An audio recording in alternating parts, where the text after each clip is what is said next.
시간 우리에게 주시는 하나님의 말씀은 신약성경 누가복음 15장 1절부터 7절의 말씀입니다.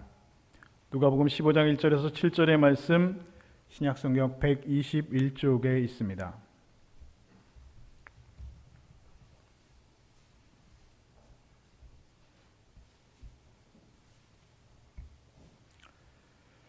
신약성경 누가복음 15장 1절에서 7절까지의 말씀, 이제 하나님의 말씀을 받들어 봉독해 올리겠습니다. 모든 세리와 죄인들이 말씀을 들으러 가까이 나오니 바리새인과 서기관들이 수군거려 이르되 이 사람이 죄인을 영접하고 음식을 같이 먹는다 하더라. 예수께서 그들에게 이 비유로 이르시되 너희 중에 어떤 사람이 양 100마리가 있는데 그 중에 하나를 잃으면 99마리를 들여 두고 그 잃은 것을 찾아내기까지 찾아다니지 아니하겠느냐. 또 찾아낸즉 즐거워 어깨에 메고 집에 와서 그 벗과 이웃을 불러 모으고 말하되 나와 함께 즐기자. 나의 잃은 양을 찾아내었노라 하리라.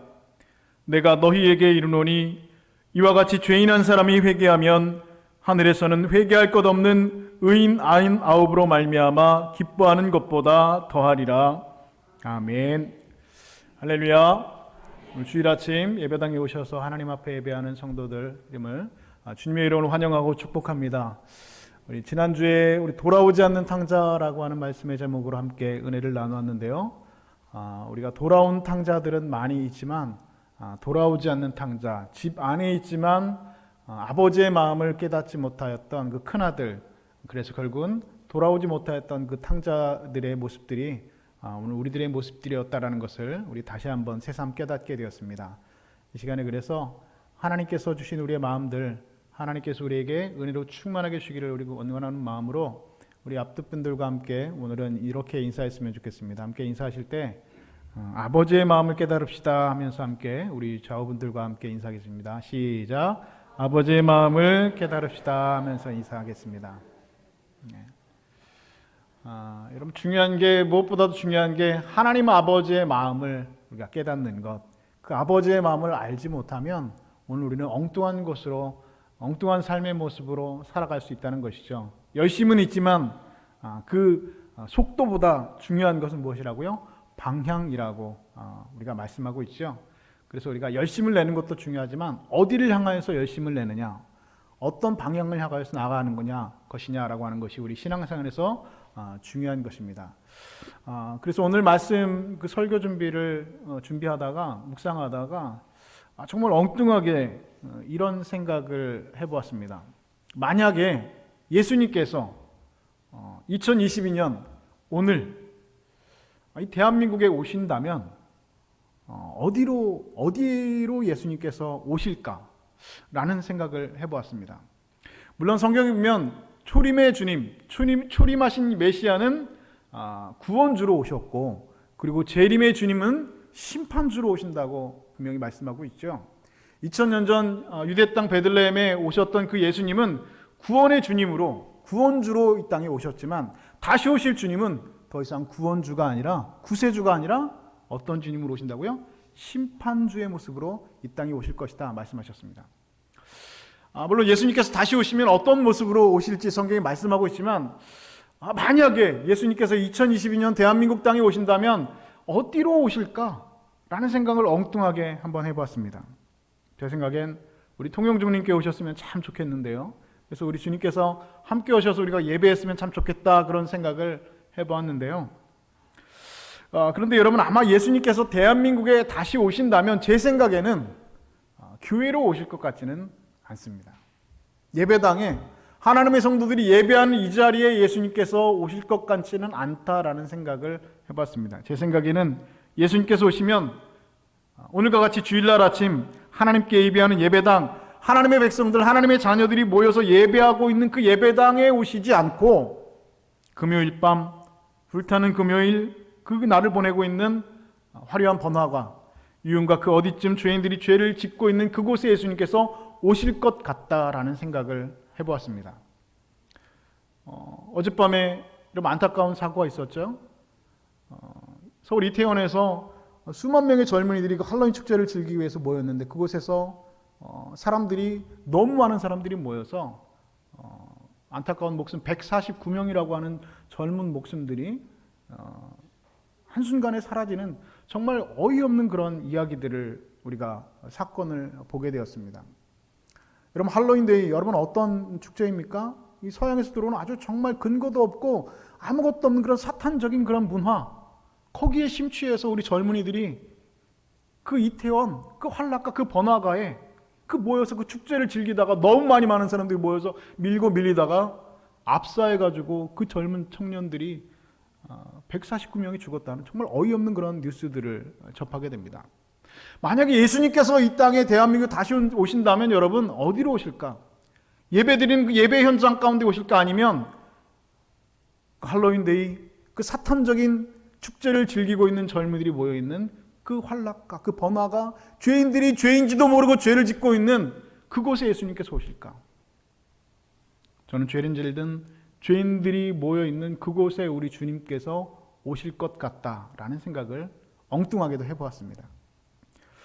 여러분 다 아시는 대로 공생의 기간 동안에 예수님께서 만난 사람들의 대부분은 어떤 사람들이었습니까? 가난한 자들, 그리고 병자들, 그리고 죄인들을 예수님께서는 주로 만나셨습니다.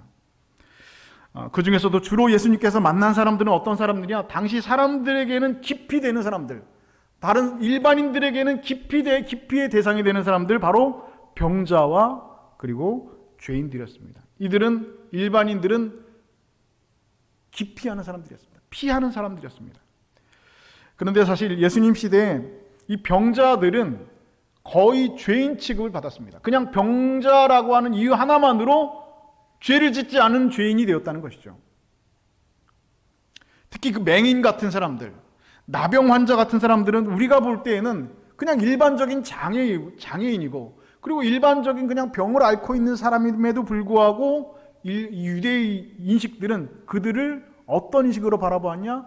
그들의 부모의 죄가 있거나 아니면 그들 자신이 하나님 앞에 씻을 수 없는 죄를 지어서 하나님께 매를 맞고 있다라고 하는 인식이 유대 사고에는 있었다는 것이죠. 그래서 병자, 앞을 보지 못하는 맹인들, 그리고 나병 환자에 걸린 사람들, 이런 병에 걸려 있는 장애인들이나 그런 병자들은 유대 사람들이 바라볼 때 저 사람은 하나님 앞에 죄를 지었구나. 아니면 저 사람이 죄를 진 게 아니면 그 부모가 죄를 지어서 하나님 앞에 저런 매를 맞고 있구나라는 인식이 유대 사회에는 있었다는 것이죠. 그래서 그 병자들은 죄를 짓지 않는 죄인이 되어서 그 시대를 살아가고 있었습니다. 그런데 이런 병자들 등 대부분은 그렇기 때문에 예수님 앞에 나아갈 때 자신의 병고침을 받기 위한 목적을 가지고 예수님 앞에 나아갔다는 것이죠. 복음서에 여러 군데를 살피면 수많은 병자들이 예수님을 찾아왔는데 그들이 예수님 앞에 나온 목적은 무엇이었습니까? 자신이 갖고 있는 이런 장애, 그리고 자신이 앓고 있는 이런 병에 대한 이 병고침을 받기 위한 목적을 가지고 예수님 앞에 적극적인 모습으로 예수님을 찾아 나섰습니다. 그런데 아까 말씀드린 이 병자들은 이런 목적을 가지고 예수님 앞에 나아갔는데, 죄인들이라고 불려졌던 사람들, 그 시대의 유대사회 죄인들의 대명사인 세리와 같은 사람들, 창기와 같은 사람들, 이런 죄인들은 예수님을 적극적으로 찾지 않았다는 것입니다. 그래서 예수님께서는 이 죄인들을 찾아 나서셨습니다.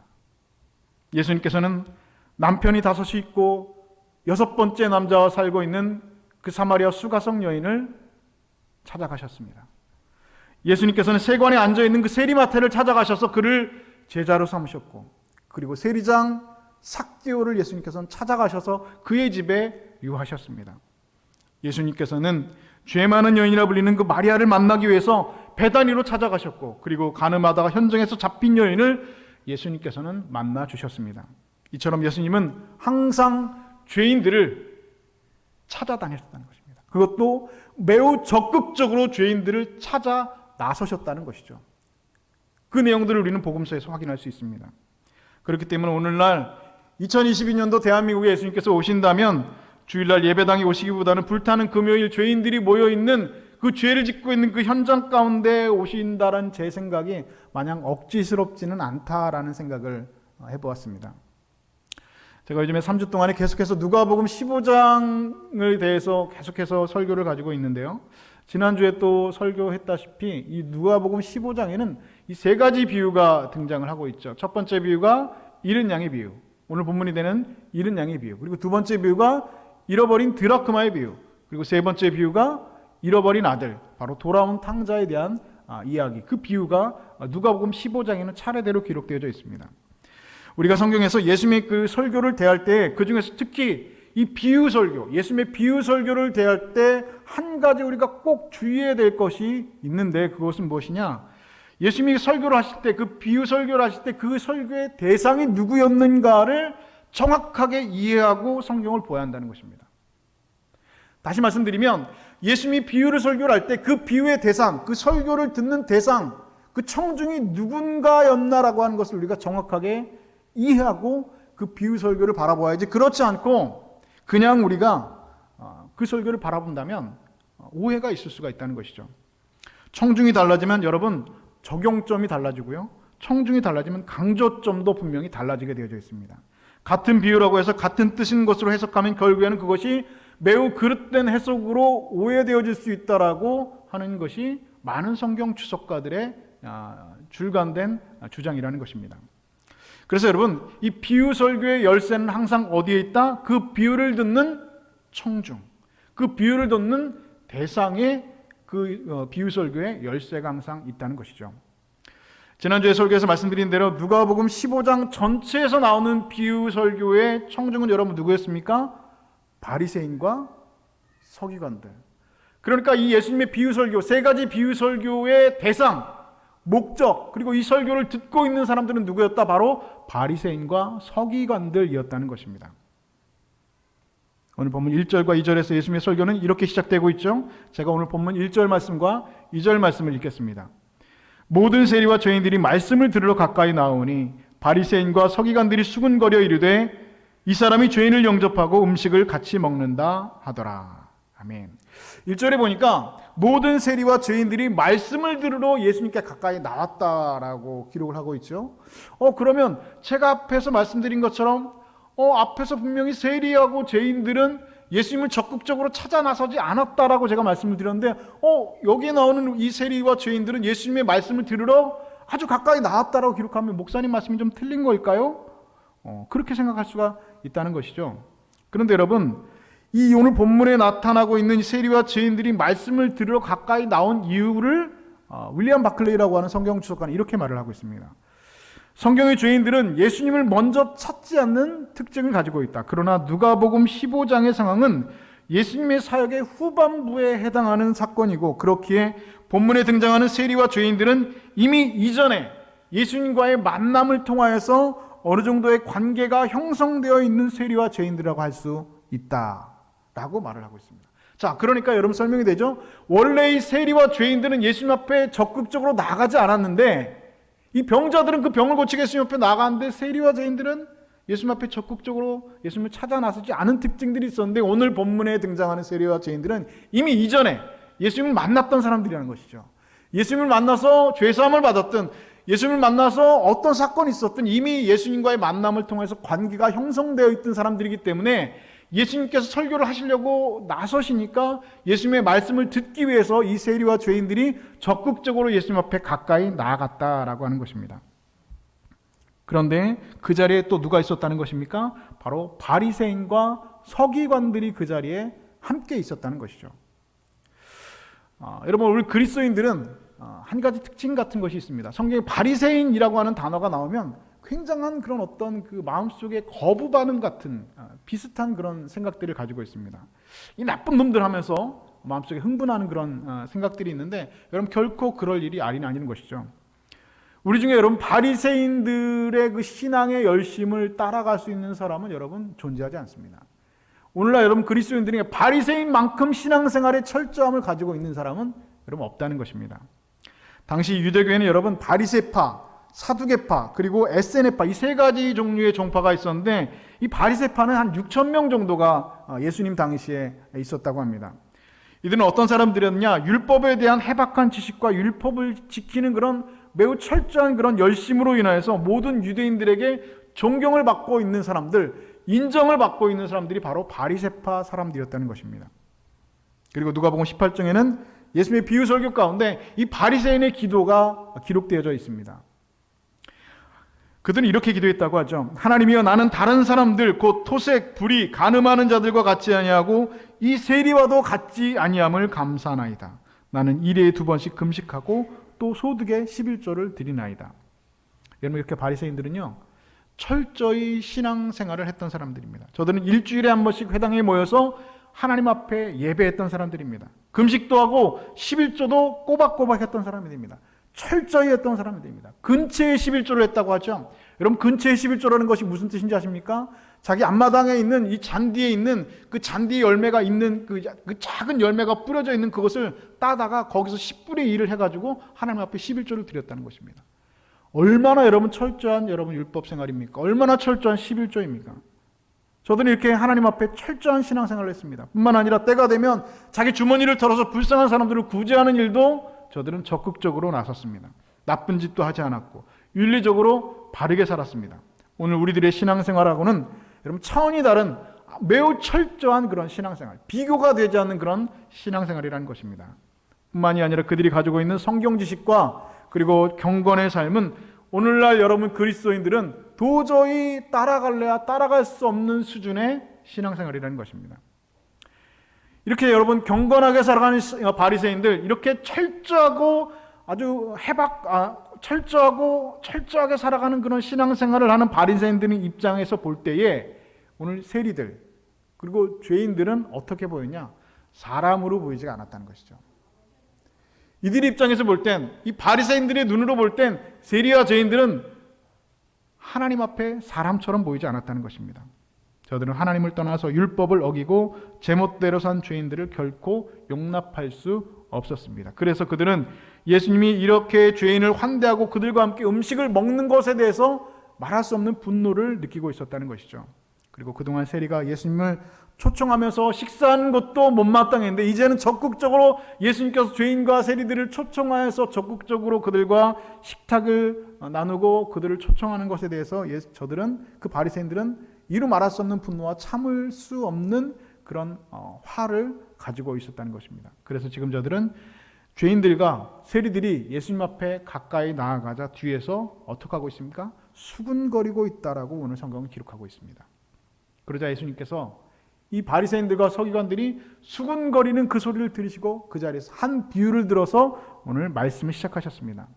한 목자가 있는데 들에서 양 한 마리를 잃어버렸다는 것이죠. 그런데 그 목자는 그 한 마리를 찾기 위하여서 99마리의 양을 들에다 두고 그 한 마리를 찾으러 떠났다. 길을 나섰다라고 예수님께서 말씀하셨습니다. 그럼 여러분 이렇게 한번 우리가 생각을 해볼까요? 목자가 잃은 양 한 마리를 찾기 위해서 99마리를 그대로 두고 떠나갔다는 것입니다. 99마리를 그대로 들에 두었다는 것입니다. 우리에다 넣어둔 것도 아니고 그냥 들에다가 둔 상태로 그 한 마리를 찾으러 떠나갔다. 그럼 만약에 이 목자가 없는 상태에서 여러분 들짐승이나 여우나 늑대가 나타나서 여러분 달려들면 여러분 그 99마리는 여러분 어떻게 되는 것입니까?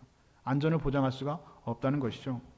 예전에 저는 이 본문을 읽었을 때 이런 생각을 해봤어요. 아니 물론 이 한 마리의 양을 찾아 나서는 그 예수님, 그 목자가 바로 그 영혼을 사랑하는 한 영혼을 소중하게 계신 하나님의 마음인 것은 알겠는데, 한 영혼을 향한 하나님의 그 뜨거운 그 열심은 알겠는데 그런 99마리는 죽어도 된다는 말인가? 여러분 어떻게 생각하세요? 한 마리를 찾아 나서는 것 여러분 아주 중요하고 그 하나님의 마음은 알겠어요. 그런데 그러면 그 99마리는 여러분 뭡니까? 그 99마리는 죽어도 되나? 이런 생각을 해봤습니다. 여러분 어떻게 생각이 드십니까? 차라리 그냥 한 마리를 잃는 게 낫지. 대를 위해서 소를 희생하는 게 낫지. 그 한 마리 때문에 99마리를 잃는다는 게 여러분 상식적으로 저는 이해가 되지 않았습니다. 여러분 이것은 상식적인 행동도 아니고 우리가 경제적인 논리로 볼 때에도 전혀 이해할 수 없는 것이 오늘 목자의 행동이라는 것입니다. 그냥 잃어버린 한 마리를 그냥 포기하고 99마리의 양을 지키는 것이 훨씬 더 이득이라는 것이죠. 경제적인 관점에서도 상식적인 관점에서도 이 99마리는 여러분 그 들여두고 떠난다는 것이 여러분 어떻게 이해받을 수 있는 행동입니까? 아무리 생각해도 비상식적이고 비경제적인 행동임에 틀림이 없습니다. 혹시 본문에 나오는 목자의 생각이 부족한 것은 아닐까? 그러면 아닙니다. 목자에게는 90마리의 양보다 한 마리의 양이 더 소중했기 때문이라는 것입니다. 왜 목자에게는 양 한 마리가 더 소중했을까? 왜 목자에게는, 오늘 이 목자에게는 99마리의, 들에 남겨둔 9마리의 양보다 왜 그 한 마리의 양이 더 소중했을까? 오늘 본문 7절 말씀을 우리 함께 한 목소리로 읽도록 하겠습니다. 본문 7절 말씀 함께 읽겠습니다. 시작. 내가 너희에게 이르노니 이와 같이 죄인 한 사람이 회개하면 하늘에서는 회개할 것이 없는 의인 99으로 말미암아 기뻐하는 것보다 더하리라. 아멘. 자, 오늘 말씀 7절 말씀해 보니까 회개한 죄인 한 사람이 나오고요. 그리고 회개할 것이 없는 의인 99이 나오고 있죠. 자, 그럼 딱 보아도 여러분 이 비유에 상징하는 것은 무엇입니까? 죄인 한 사람, 회개한 죄인 한 사람이 상징하는 것은 무엇일까요? 바로 잃어버린 양 한 마리. 그렇죠? 그러면 회개할 것이 없는 의인 9마리가 상징하는 것은 여러분 무엇이 되겠습니까? 9마리의 양이 된다는 것이죠. 회개할 것이 없는 의인, 회개할 것이 없는 의인. 여러분 세상에 회개할 것이 없는 의인이 있을까요? 회개할 것이 하나도 없는 의인이 여러분 세상에 있겠습니까? 로마서 3장 10절은 기록된 바 의인은 없나니 하나도 없다라고 분명히 선언하고 있습니다. 세상에 회개할 것이 하나도 없는 사람, 회개할 것이 없는 의인은 존재하지 않습니다. 그렇다면 오늘 본문에 예수님께서 말씀하신 회개할 것이 없는 의인 99은 누구를 말하는 것입니까? 이들은 지금 예수님을 비난하는 자칭 의인들인 바리새인과 서기관들, 지금 이 비유의 설교를 듣고 있는 예수님의 설교의 대상이 되는 바리새인과 서기관들, 자칭 자기들이 의인이라고 생각하고 있는 99마리의 양이 바로 그들이라는 것입니다. 100마리 중에 99마리가 회개할 것이 없는 의인이고 한 마리만 죄인이라는 것이 납득하기 어렵지만 가만히 생각해 보면 여러분 사실 자기가 문제 있는 죄인이라고 생각하는 사람은 거의 없다는 것입니다. 저 사람이 문제지 내가 문제라고 생각하는 사람은 세상에 거의 없다는 것이죠.